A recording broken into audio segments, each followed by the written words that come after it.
be safe, God bless you, and I shall see you. Shakib খানের pan Indian movie দরদ নিয়ে মুখ খুললেন সালমান খান। শাকিবকে জানালেন অভিনন্দন। বিস্তারিত জানতে ভিডিওটি শেষ পর্যন্ত দেখতে থাকুন।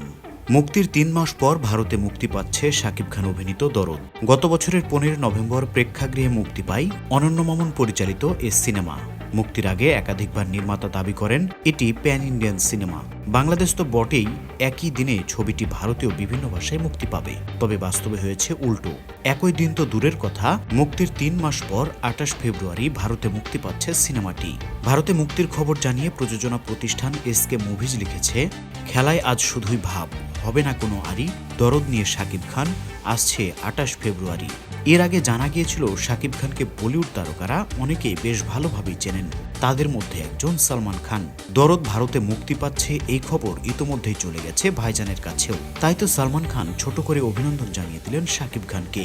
শাকিব খানের দরদ নিয়ে অভিনন্দন জানালেন বলিউড ভাইজান সালমান খান। বিষয়টি আপনাদের কাছে কেমন লাগলো অবশ্যই কমেন্টস করে জানাবেন।